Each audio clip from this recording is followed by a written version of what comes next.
Yay, we've got another leopard. This looks like Kwatile, and in all likelihood, Tingana.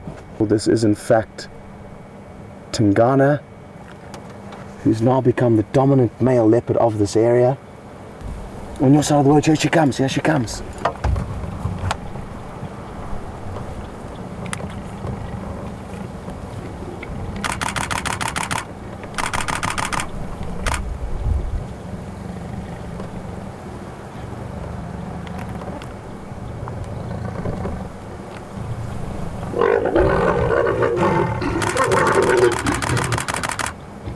What was that?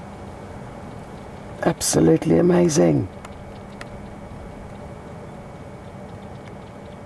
Beautiful. She is such a pretty female. Now there's a fly giving her a hard time, it looks like. Wow.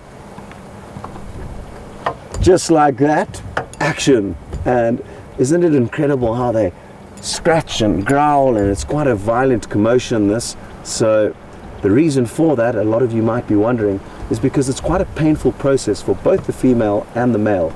He has got a barbed penis, which upon extraction hurts both himself and the female. Jean-Andre, I'm sorry, I've just realized how much you are parked into the bush. I wish I could show you guys, but he is covered by bush, so sorry, Jean-Andre.